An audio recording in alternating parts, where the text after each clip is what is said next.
बिस्मिल्लाहिर्रहमानिर्रहीम अस्सलाम वालेकुम। अब हम स्टार्ट करते हैं स्ट्रेप्टोकोकाई। स्ट्रेप्टोकोकाई में हमारे पास जो ऑर्गेनिज्म आते हैं वो मैं आपको ऑलरेडी बता चुकी हूँ, पिछली वीडियो में क्लासिफिकेशन हम कर चुके हैं। डिजीज़ की बात करें तो जो हमारे पास इसमें 3 बैक्टीरियाज बहुत इंपॉर्टेंट है, एस पायोजिनीज, एस ए गैलेक्टी और एस न्यूमोनिया। ठीक है, बाकी जो ई फिशैलिस है, एस बोविस है और विरिडेंस ग्रुप है वो लेस इंपॉर्टेंट है, तो हम ज़्यादा जोर भी नहीं 3 बैक्टीरियाज पे देंगे।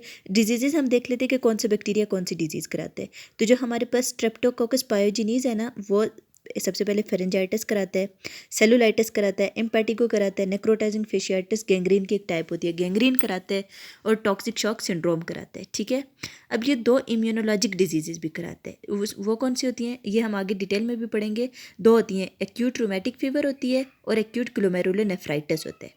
ये हमारे पास डिजीज़ हो गई हैं स्ट्रेप पायोजिनीज की। उसके बाद हम बात करते हैं स्ट्रेप ए गैलेक्टी की। स्ट्रेप ए गैलेक्टी जो होता है वो ग्रुप बी स्ट्रेप्टोकोकस में आता है। ये कराता है नियोनेटल मेनिंजाइटिस और नियोनेटल सेप्सिस, दोनों बीमारियां बच्चों में कराते हैं। ठीक है, अब आगे बात करें एंटेरोकोकस फिशैलिस की, तो वो हॉस्पिटल एक्वायर्ड यूरिनरी ट्रैक्ट का इन्फेक्शन कराता है और साथ एंडोकार्डाइटिस कराता है। विरिडेंस जो होता है वो एंडोकार्डाइटिस कराता है और एस बोविस जो होता है वो भी एंडोकार्डाइटिस कराता है। एस न्यूमोनिया की जो डिजीज़ हैं वो हम एस न्यूमोनिया को अलग से पढ़ते हुए उसमें देख लेंगे उसकी क्या डिजीज़ है। इसके बाद इंपॉर्टेंट प्रॉपर्टीज़ की बात करें तो भाई हमें पता है कि जो स्ट्रेप्टोकोकाई होते हैं, एक तो वो कोकाई हैं, ठीक है, ग्रेम पॉजिटिव है, ये भी हमें पता है, स्फेरिकली अरेंज्ड होते हैं चेन्स की फॉर्म में या पेयर्स की फॉर्म में। ठीक है, सारे के सारे मैं आपको ऑलरेडी पिछली वीडियो में बता चुकी हूँ कि स्टेफ और स्ट्रेप में डिफ्रेंशिएशन के लिए जो टेस्ट होता है वो कैटालेज टेस्ट होता है। जो स्टेफ ऑरियस होता है वो स्टेफ जो होते हैं स्टेफाइलोकोकाई वो कैटालेज पॉजिटिव होते हैं और जो स्ट्रेप्टोकोकाई होते हैं वो सारे के सारे कैटालेज नेगेटिव होते हैं। उसके बाद हमने अगर हेमोलिसिस की बात करें तो 2 तरह की हेमोलिसिस होती है, अल्फा हेमोलिसिस होती है, बीटा हेमोलिसिस होती है और नॉन हेमोलिटिक होते हैं या फिर जिनको गैमा हेमोलिसिस कहते हैं हम। ठीक है, अब जो अल्फा हेमोलिटिक होती है ना उसमें हमारे पास जो कॉलोनीज होती है ना उसमें हमें ग्रीन कलर दिखता है। क्यों?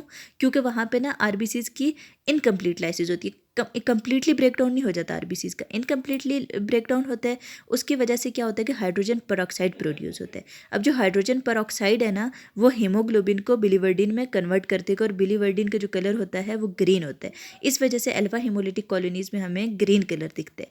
जबकि जो बीटा हेमोलिटिक कॉलोनीज होती है वहाँ पे क्लियर जोन बनता है क्योंकि वहाँ पे कंप्लीट लाइसिस हो जाती है आरबीसीज की। और जो बीटा हेमोलिसिस किस वजह से होती है, जो हमारे पास एंजाइम्स होते हैं हीमोलाइसिन्स।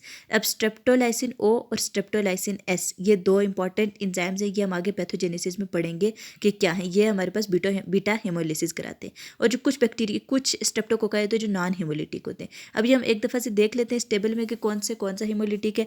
अब जो देखें स्ट्रेप पायोजिनीज जो है वो ग्रुप ए में आता है और वो बीटा हेमोलिटिक है। स्ट्रेप ए गैलेक्टी जो है वो ग्रुप बी में आता है और वो बीटा हेमोलिटिक है। अब ई फिशैलिस और एस बोविस जो है वो या अल्फा हेमोलिटिक है या बीटा हेमोलिटिक है या कोई हेमोलिसिस नहीं कराते।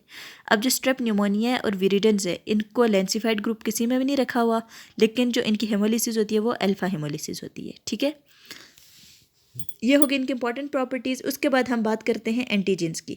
सी कार्बोहाइड्रेट और एम प्रोटीन, ये 2 इंपॉर्टेंट एंटीजेंस होती हैं। सी कार्बोहाइड्रेट जो होता है ना वो बीटा हेमोलिटिक स्ट्रेप्टोकोकाई में, बीटा हेमोलिटिक कौन कौन से हैं, एस्पाइजिनीज और एस ए गैलेक्टी। ठीक है, इन दोनों में प्रेजेंट होता है सी कार्बोहाइड्रेट, सेलवाल में लोकेटेड होता है। ठीक है, और ये एस जो हमारे पास स्ट्रेप्टोकोकस पायोजिनीज और स्ट्रेप्टोकोकस ए गैलेक्टी है ना उनमें डिफ्रेंशिएशन के लिए यूज़ होता है क्योंकि दोनों में अलग अलग से सी कार्बोहाइड्रेट प्रेजेंट होते हैं।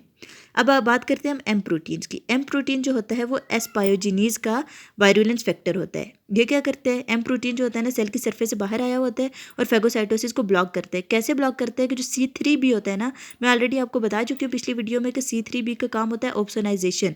वो ऐसे बैक्टीरिया को इस तरह से कर देता है ना कि मतलब फेवरेबल बना देता है कि ताकि उसकी फेगोसाइटोसिस हो जाए। ठीक है, एक प्रोटीन होती है एक्चुअली जो बैक्टीरिया के ऊपर लग जाती है और फिर जो हमारे पास ल्यूकोसाइट्स होते हैं ना जिन्होंने फेगोसाइटोसिस करनी होती है वो C3b को रिकॉग्नाइज करते हैं और फिर उसके बाद क्या करते हैं उसको इनगल्फमेंट करा देते हैं, फेगोसाइटोसिस करा देते हैं। तो अब जो एम प्रोटीन है वो क्या कर देगी, C3b को इनएक्टिवेट करा देगी। जब C3b इनएक्टिवेट हो जाएगा तो फिर हमारे पास फेगोसाइटोसिस नहीं हो सकेगी। इस वजह से जो एस्पाइजिनीज जिनके पास एम प्रोटीन नहीं होता वो नॉन पैथोजेनिक होते हैं, वो डिजीज़ काज नहीं करा सकते क्योंकि उनकी तो फेगोसाइटोसिस हो जाती है फ़ौरन से।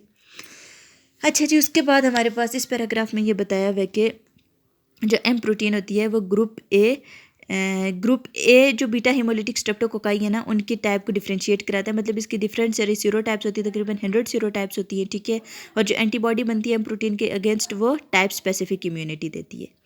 अच्छा जी, उसके बाद आगे उन्होंने बताया कि जो स्ट्रेन्स एस्पारजिनीज़ के जो एम प्रोटीन मतलब कुछ स्ट्रेन्स में एम प्रोटीन होगा तो वो रूमेटोजेनिक होंगे, यानी कि वो रूमेटिक फीवर कराएंगे।